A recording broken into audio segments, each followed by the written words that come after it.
million. We have the plans intact.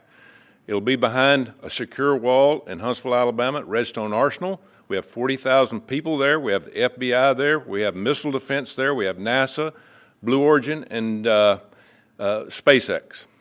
It is the perfect place for Space Command. I would tell you today, and I've spoke with the President for the last 3 or 4 years about this. If I thought it needed to go somewhere else because I understand the security of our country, I'd be for that. But the best place for Space Command is Huntsville, Alabama, because what we have and what it means to this country is going to be so important. So thank you, Mr. President, for this, and we look forward to building a huge Space Command and having the Donald J. Trump Space Command Center in Huntsville, Alabama. Absolutely. Hear, hear. JD, would you like to say something? Sure. Well, Mr. President, thank you. I'll be very brief here. I lobbied the president hard to put it in Ohio, but he said these people behind us, these Alabamas, are just too powerful and too persuasive. And so it's in Alabama, but as Tommy said, this is exactly the right place for Space Force and Space Command. I think Americans ought to appreciate the fact that you can't win the battle of the future unless you control the skies. The cyber security, the communications, the entire infrastructure of the battle in the 21st century will be in space. So it was a visionary move in the first administration for the president to set up Space Force, and I think an equally visionary move to make sure that Space Force is right where it should be in Huntsville, Alabama. Thank you, sir. Thank you very much. Gentlemen, anybody want to say anything? Would you like to say? Mr. President, another promise made, another promise kept. You think about it, Redstone Arsenal is critical to national security. The president said when you were the 45th president, let's do what's right for national security. And today, that's exactly what we're doing. It's not because of this or that. It's because it's right for national security. You think of the 21 categories that were evaluated to determine what was best for national security. All indicators pointed back to Huntsville, Alabama, and Redstone Arsenal. We have the right people at the right place at the right time. Mr. President, on behalf of the people of the 5th Congressional District and all of Alabama, thank you for keeping your word. Thank you. Absolutely. Thank you very much. Anybody? Let me just say, Mr. President, I want to say thank you. And thank you for doing this because it was the right thing to do. When they looked at all the numbers, Huntsville was the place to go, and like you say, it was unfortunately pulled out, but you made it right. So I want to just say thank you again for a grateful nation, and to the state of Alabama, we're very grateful. Thank you, and God bless. Thank you very much. Thank you. Thank you very much. Please, go ahead. Thank you, Mr. President. Throughout history, militaries has always understood that whoever could hold the high ground held the advantage. Space is the ultimate high ground. And what we're doing with moving the Space Command to Huntsville is absolutely critical to our maintaining dominance in that sphere. And it goes hand in hand with what we're trying to do with the Golden Dome and missile defense to defend against anyone else who tries to enter that sphere. So thank you, Mr. President. Thank you very much. Please, go ahead. Thank you, Mr. President. And obviously, national defense is a huge issue. And when you look at the scores, Alabama was #1. And for political reasons, it was moved out of our state. But Mr. President, thank you for making priorities the defense and the warfighter and the safety of this nation. And in the big, beautiful bill, that Golden Dome will be built in Huntsville, Alabama, and we're grateful for that. Thank you. Listen, as chairman of the Armed Services Committee, I care very much about what's most important for our national security. And the president held a nationwide competition to determine where we should have this command. If y'all remember, at the end of that competition, where Alabama came in first, there was a lot of complaints from the other states who did not place well. He said, we'll do it over with new criteria to accommodate your concerns. Alabama came in first in that second competition. His Secretary of the Air Force reviewed the results, said it was fair, and the president named Huntsville. It was the Biden administration that decided to make it political, even though his own Secretary of the Air Force said it was a fair competition and it should be in Huntsville. So I want you to know I appreciate this president standing up and being strong and saying he's going to make this right and put it where it rightfully belongs, and that's Huntsville, Alabama. Thank you very much. Good job. So thank you all very much. You are going to leave me alone now. You're not going to call me anymore and talk about this subject, right? You promise? They'll start something else. But I just want to congratulate you. It's a very big deal. When you come out and when you leave the room, you'll see that we just, over the last few minutes, literally shot out a a boat, a drug-carrying boat, a lot of drugs in that boat. And you'll be seeing that, and you'll be reading about that. It just happened moments ago, and our great general, head of the Joint Chiefs of Staff, who's been so incredible, including what took place in Iran, knocking out potential nuclear power for a long time to come. I think within a month they would have had it if we didn't do what we did. But he gave us a little bit of a briefing, and you'll see. And there's more where that came from. We have a lot of drugs pouring into our country, coming in for a long time. And we just, these came out of Venezuela and coming out very heavily from Venezuela. A lot of things are coming out of Venezuela. So we took it out, and you'll get to see that after this meeting is over.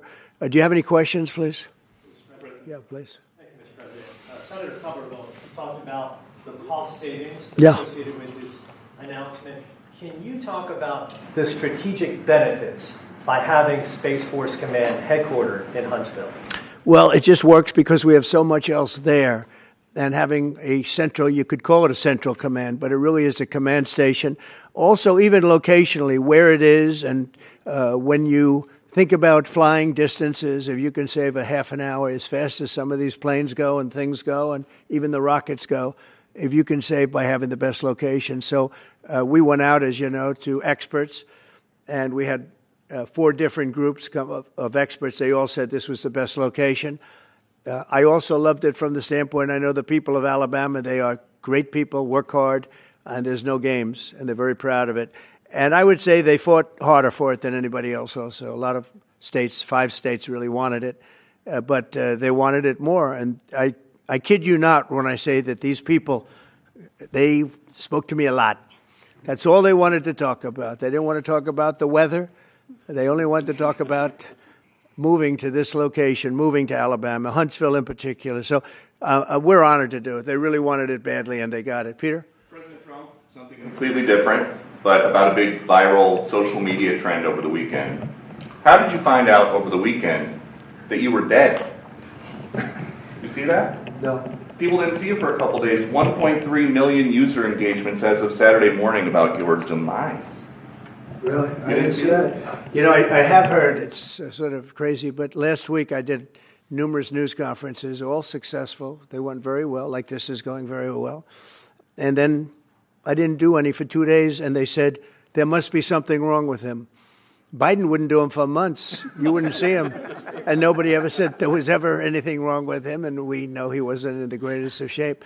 No, I heard that. I get reports. Now, you knew I did an interview that lasted for about an hour and a half with somebody, and everybody saw that was on one of your competitors. I did numerous shows and also did a number of truths, long truths, I think pretty poignant truths. No, I was very active over the weekend. They also knew I went out to visit some people at the club that I own, pretty nearby on the Potomac River. And no, I've been very active actually over the weekend. I didn't hear that one. That's pretty serious stuff. I'm glad it's Well, it's fake news. You know, it's just it's so fake. That's why the media has so little credibility.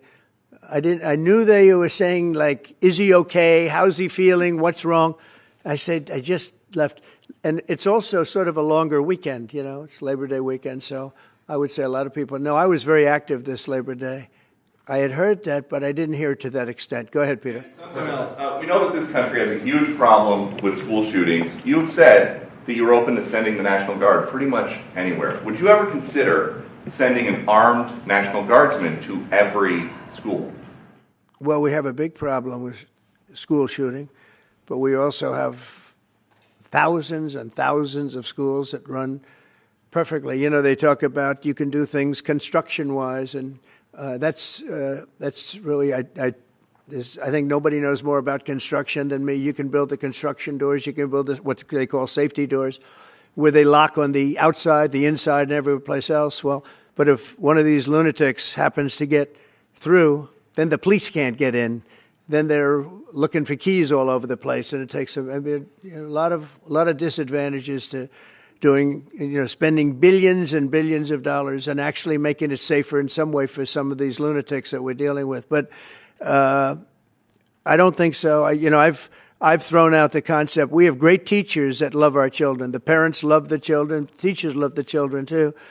And if you took a small percentage of those teachers that were in the military, that were distinguished in the military, that were in the National Guard, et cetera, and you let them carry, that's something that a lot of people like. I sort of liked it. It'd have to be studied, but they're trained.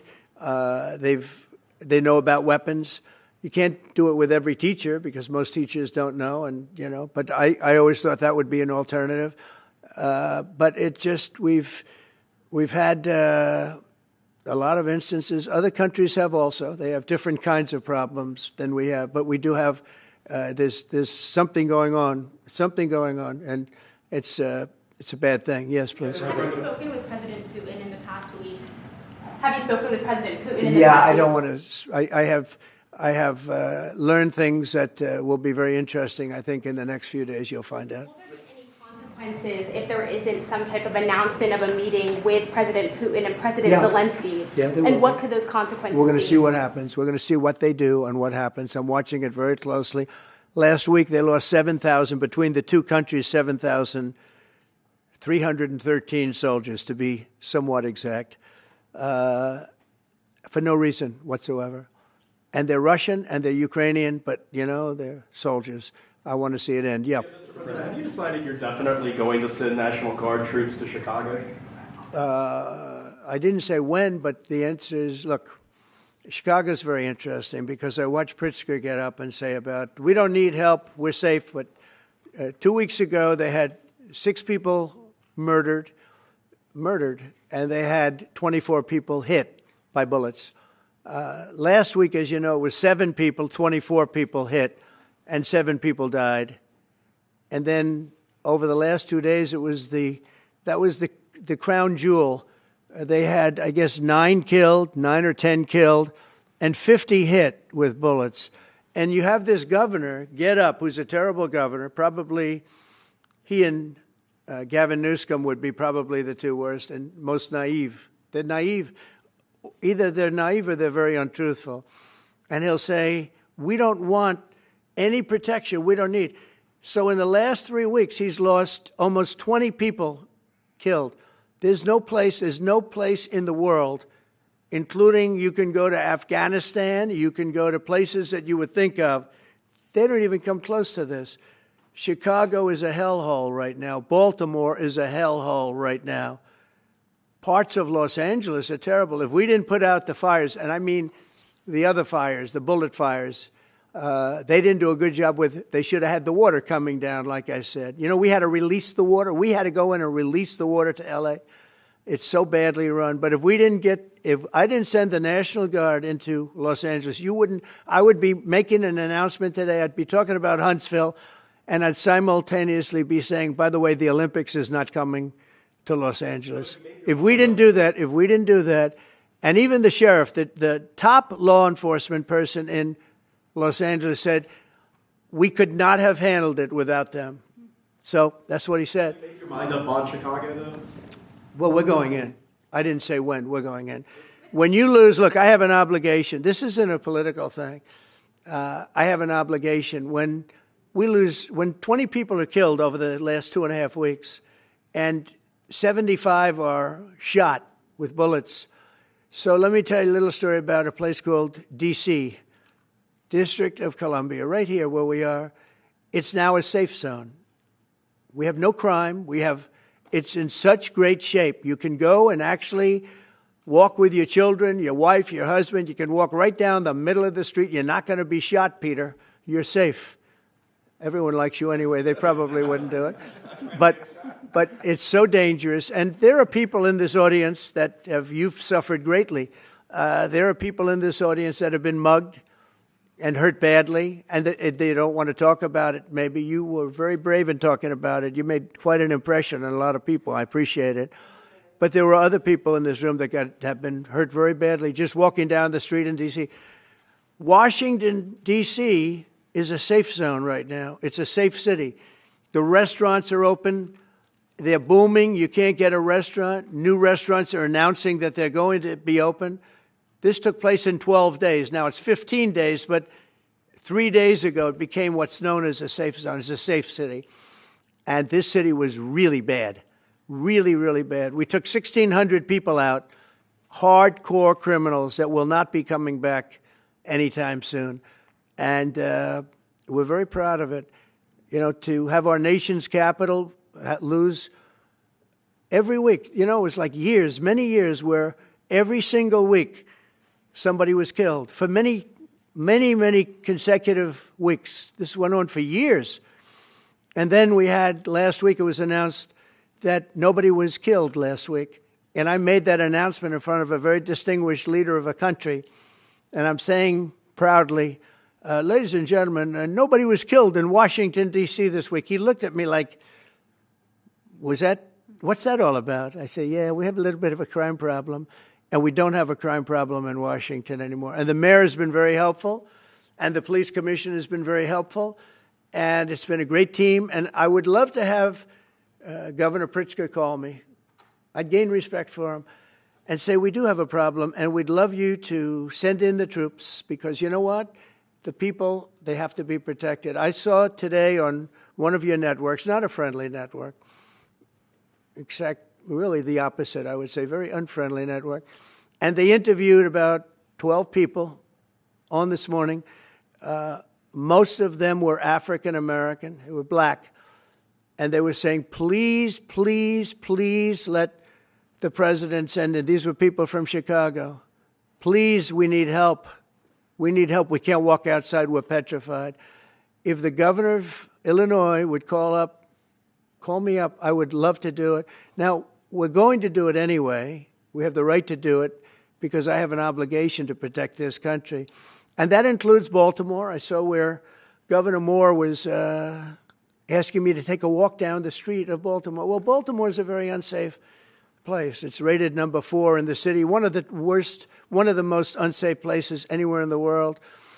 But, you know, we took care. This was a beautiful thing that happened in Washington because we showed that it could be done. And this wasn't just sending big, strong guys, and they are big and they are strong. You know, we had a great decision from the Supreme Court that had to do with sort of talent. It had to do with you are put down based on merit. You can hire based on merit. So merit for a soldier or for a policeman is strong, physically fit, having a certain ability. Not a person that is woke and got the job through woke, but wasn't strong enough to lift a gun out of the holster, et cetera, et cetera. No, I looked at the police. As you know, last week I went over, we had a meeting there had to be 300 people, and they were all very impressive looking. And when the bad guys see them, they're not going to do a thing. And so I'm very proud of Washington. It serves as a template, and we're going to do it elsewhere. But Chicago is certainly going to be high. I would love to have him call. I would love the governor of Illinois. I'd be honored to take his call. All he has to do is say, sir, we need help. It's out of control. And everyone knows it is. He's not kidding anyone. I would love to have, I would say, Governor Moore call, because I watched him over the weekend trying to explain that Baltimore, what they need is housing. No, they don't need housing. They need to get rid of the criminals. These are hardcore criminals. You know, we took many people off the streets of Washington, D.C. They're hardcore. They're not going to be good. In 10 years, in 20 years, in 2 years, they're going to be criminals. They were born to be criminals, frankly. They were born to be criminals, and they're tough and mean, and they'll cut your throat, and they won't even think about it the next day. They won't even remember that they did it. And we're not going to have those people. Washington, D.C. is now a safe zone. It's a safe place, and you can walk, Katie, you can walk right down the street with, by the way, one of the biggest human beings I've ever seen, which is her husband. He was a football player for like 11 years in the NFL. He's a big person. But big doesn't mean anything when they have guns and when they have knives and everything else that they have, right? But you can walk right down the street, even by yourself, and you're totally safe. Washington, D.C. is a great thing. Yes, ma'am, please. Mr. President, as you're calling on Democratic leaders across the country to work with you on crime, do you see your efforts here in D.C., including, for example, working with Mayor Bowser here as a model for bringing more bipartisanship in matters not only with crime, but also issues that matter to everyday American people's lives? So Mayor Bowser has been great. She could have taken the thing, oh, well, and then after I clean it up, they'll take credit for it. You know what they do is they take credit. Like, we cleaned up Los Angeles. We did a great job there. And it was overwhelming what was going on. And again, the police chief made a statement that we could not have done, there's no way they could handle it. You saw what was happening out there. It was going to be a disaster. We stopped it cold. If we didn't do that, would have been a very sad day. And you know, remember, we have the Olympics, we have the World Cup, we have all these things coming, and we have 250, all of these things coming. But I watched Newsom get up and say he's doing a great. He's not. We're the ones that did it, and that's okay, whatever it takes. But the main thing is we. But he got up and said we did it. Well, he didn't want us there, and he's going to need us again because it's starting to form again. I see it. It's starting to form again. You know, we have to maintain. It's like maintenance on an airplane. You can buy it, but you have to maintain it. And if you don't maintain it, a good plane becomes very unsafe very quickly. So it's an honor to do it. It's a lot of presidents wouldn't do what I'm doing. I don't need this heat. But when I watched television last night and I'm watching the news and I see that 9 people were killed in Chicago and 54 were badly wounded with bullets, I say, that's not this country. We have to do something. And I do say this, I say this very much. I'm not speaking to anybody but them right now. I would love to receive calls from governors and mayors saying they need help. We'll help them. We have a lot of people. We have a great force. We have a great military force. You know, Pete will tell you that when I was running for office, and this was a big headline, I think, you know, probably got me a couple of votes, but you couldn't sign people in the military. Nobody wanted to join the military, the Army, Air Force, the Navy, Marines, Space Force, Coast Guard. We never forget Coast Guard because they've done such a great job. Never. But nobody wanted to join any of them. We were way below what we wanted. Every single one. The closest was the Marines, whatever that is. You'll explain that to me. But the closest was the Marines. But every service was way down, way down. And then I got elected, and our country's the hottest country anywhere in the world right now. Everybody's talking about the USA. They're talking about the job that we're doing. Everybody. We have the best economy. We have a very, very important decision being made by the Supreme Court because our country is the richest, the strongest, the most powerful. But if for some reason some liberal court, I'm talking about the court that just ruled, where even an Obama judge voted in favor of us, which I gave him a compliment yesterday, as you know. I said that took great courage. But it's a liberal court, and it's going up to the Supreme Court, who I think have been incredible people. I think they've made very wise decisions. But the tariff question, because without the tariffs, this country is in serious, serious trouble. We've taken in almost $17 trillion of investment is coming in. Most of it is coming because of tariffs. And if for some reason somebody wanted to be politically correct, I actually think it's unpolitically correct. I think politically correct is to approve it because there's nothing so popular as what's happened to our country. Our country is doing so well. But we had a liberal court gave us a very shocking ruling, and that ruling is basically saying that the trillions of dollars that are pouring into our country, putting us in a position like no country is anywhere in the world, that they'd like to see us that taken away. By the way, a lot of the people behind that lawsuit, that particular, are from foreign countries. I might add.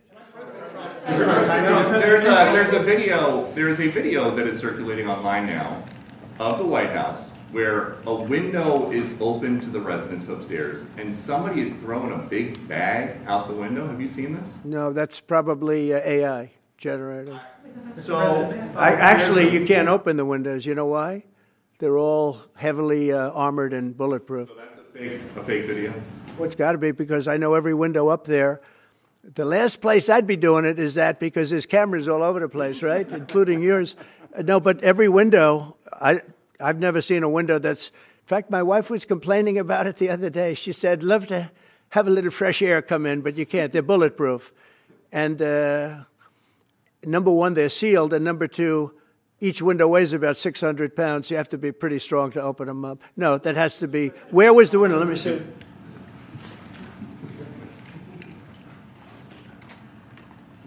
Maybe from the renovations. Which is the window? It looks like this is on the 15th Street side, I think. Yeah. So right here. Yeah, those windows are sealed. Those windows they're all sealed. You can't open them. What you were saying regarding the federal. It's the kind of thing they do. And one of the problems we have with AI, it's both good and bad. If something happens really bad, just blame AI. But also they create things, you know. It works both ways. If something happens that's really bad, maybe I'll have to just blame AI. But there's truth to it because I see so many phony things. I saw something as I was growing up from the time I was a baby till now. I said, who did that? It was AI generated. So it's a little bit scary, to be honest with you. But those windows are all very heavily sealed.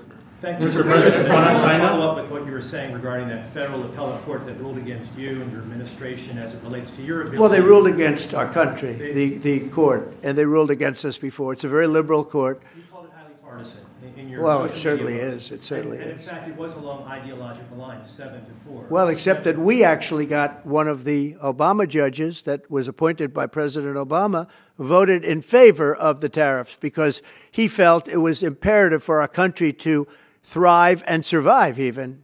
And I gave him credit. I said, you know what? That took a lot of courage for him to do it because you don't see that often. So my question is, I suspect you're going to appeal that all the way to the Supreme Court. Well, we already have, yeah. In fact, we're doing something else. We're going to be going to the Supreme Court, we think, tomorrow because we need an early decision. I mean, look, the financial fabric of our country, we're a rich, incredible country right now.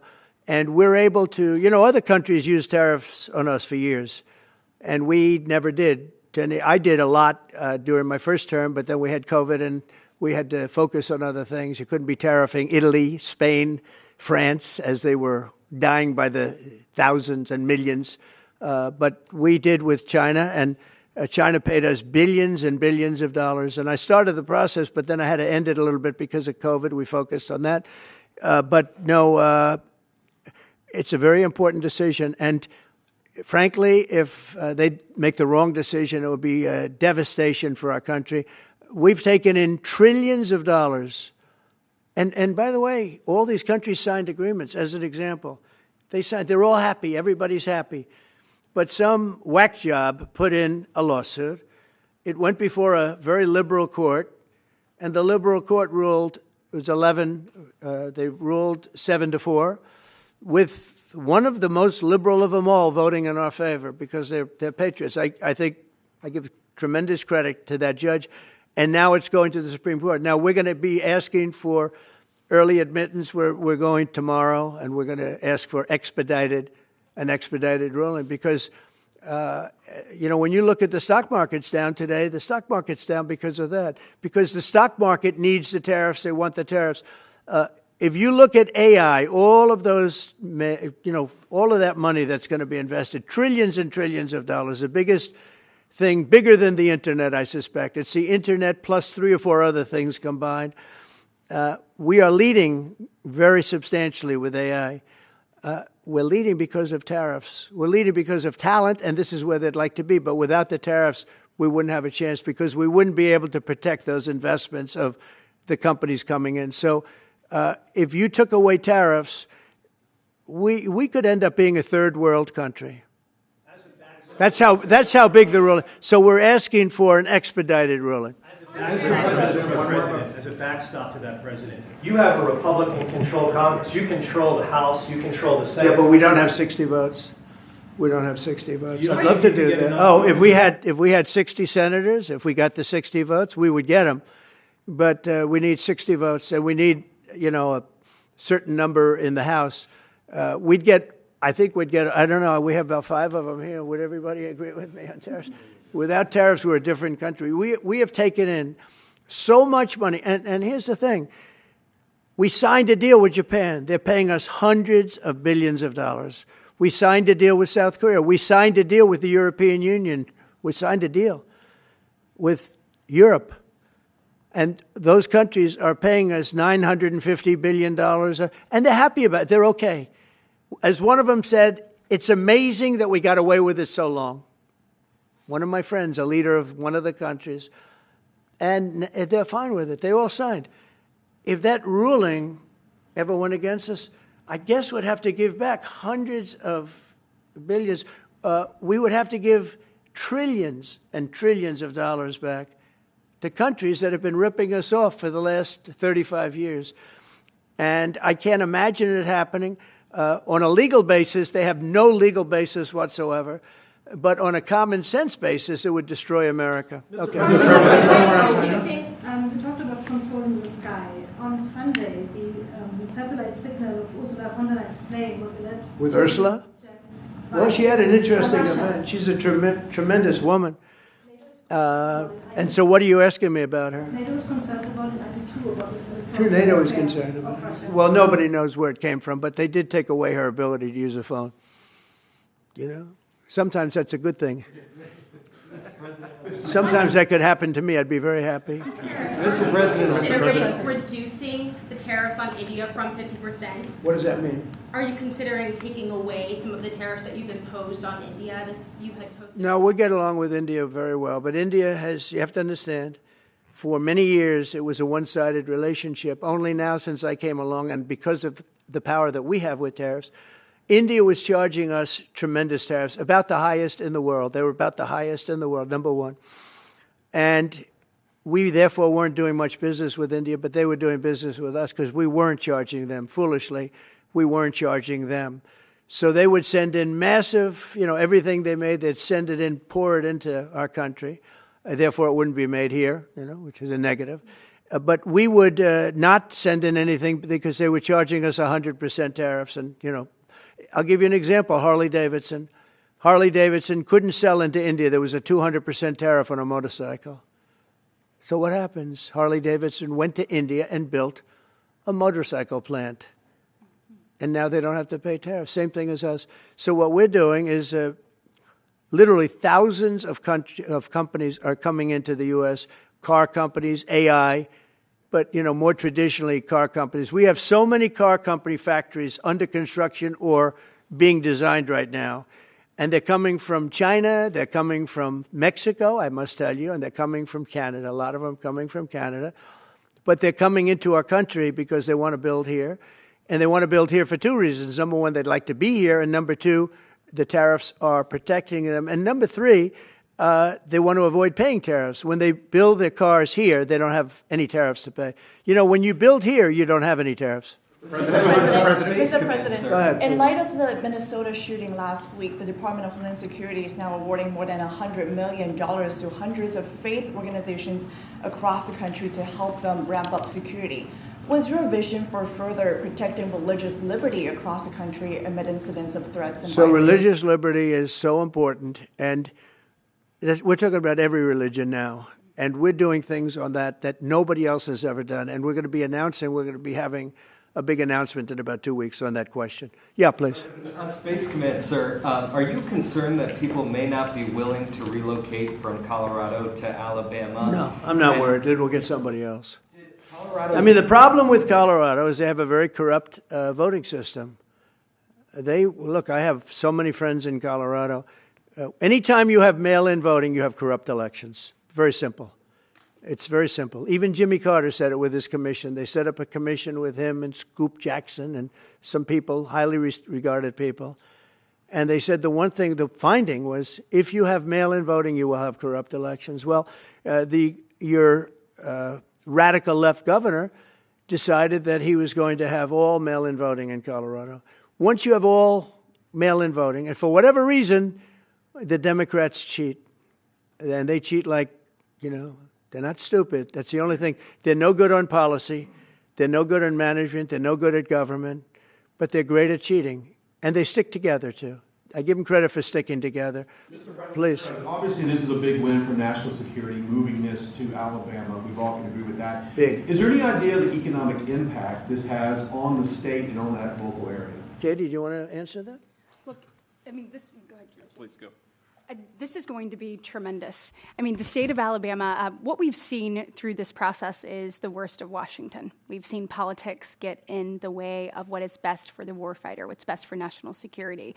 And the state of Alabama is about to show the country the best among us. So we know the economic impact is going to be tremendous. There at Redstone Arsenal, we're proud to house everything from the FBI to headquarters there for material command to a number of things. We obviously have NASA with Marshall Space Flight Center, and so this naturally fits within. When you look at the decision matrix that they placed in front of us, that's why we ranked so high, is because we have the resources necessary and the ability to build out quickly to meet the needs in front of us. As far as economic impact, it would be tremendous. Does anybody have an exact number? 1,600 jobs. 3,000 spinoff. With 3,000 spinoff. Look at this. This is teamwork right here.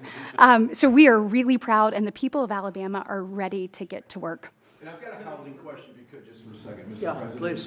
Owning a home and going about the American dream seems like it's out of touch for a lot of Americans. Just recently, you pushed out a statement about addressing an emergency housing situation. That's right. We're thinking about doing that. Yeah, can you just... Well, we need a little help from the Fed. We have a man named Jerome Too Late Powell. You probably heard of him. He's too late. He's way too late.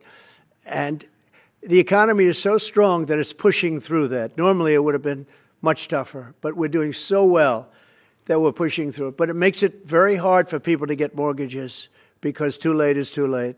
Very simple. He's too late. And probably political, whatever. He wasn't too late before the election. Before the election, he was cutting rates, right? Because he was hoping that, I guess, Biden would get in or that Kamala would. He was a big Biden guy. Explain that one. And then he was a Kamala person. But he was hoping, I guess, she'd win, I guess. I don't know. It didn't work out too well. But, yeah, we need a very serious cut. You know, I think that if you look back many decades ago, the United States was always the lowest, even if they were doing badly. The United States was, because without the United States, everything in the world would die. It's true. It's so powerful. It's so big. And I made it really big in the first 4 years. Then it started to degenerate with what this Biden administration did. But we built it up to a level that I never thought we could be at this quickly. We're the hottest, we're the best financially. The money coming in is so big because of tariffs and other things, but because of tariffs. Tariff gets us even those other things. Plus, it gets us great negotiating. I settled 7 wars, and numerous of those wars were because of trade, and numerous of the trade deals that I made were because of tariffs. It gives you a great negotiating ability. If that ability were taken away from us by a liberal court acting on essentially foreign nations, asking to get help from the United States government, when they've been doing this to us for 40 years, that's why we have $38 trillion in debt. We won't have it for long if they let us, if they allow us to do what everybody knows we should be able to do. Yeah, please. Mr. President, another Biden-era action that you're now reversing is that you signed a deal last week to make federal buildings adopt and embrace classical architecture styles again. Can you talk to us about why you do that, and also what's your vision? Well, we want to see beautiful buildings. Now, you know, it's in the eye of the beholder. I've seen architectural reviews over the years. I'm an expert at it. I've gotten a lot of great reviews. But I've seen buildings that I didn't think were very good get great reviews, and I've seen great buildings get bad reviews. So, but it's just a standard. We want to have a good standard. We're building something here. You know, for 150 years, they wanted a ballroom at the White House. We're doing something at the highest level, using great architects and all. And, you know, it's very exciting. But we have a lot of interesting things happening architecturally in D.C. And D.C. is like a different place. And, you know, even the contractor said, "Sir, we walked down today, we feel like much safer." It's like a different place. Washington, D.C. is great. Now, we're going to also beautify it.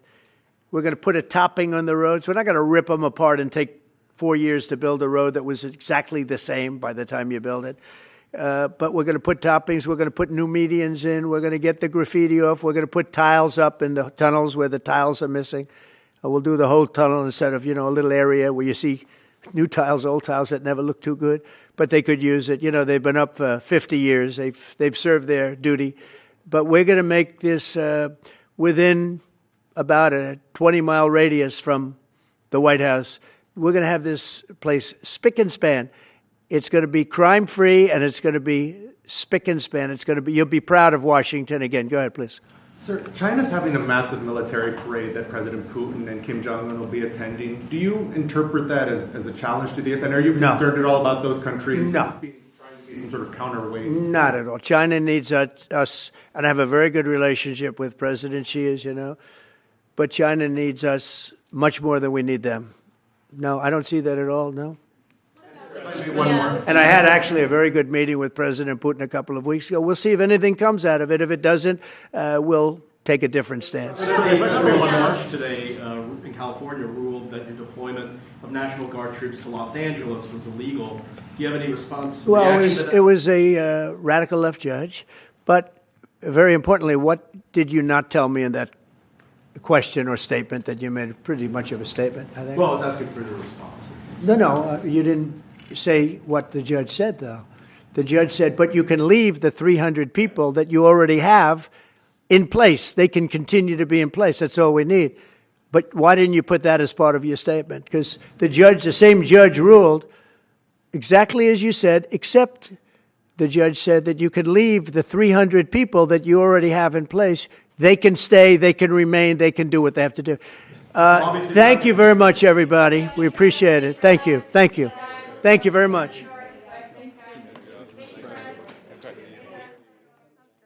Thank you, guys. Thank you, press. Thank you. Thank you. Let's head out. Let's go, guys. Thank you. Thank you, press. Thanks, guys. Let's go. Let's go. Keep going. Thanks, guys. Thank you, press.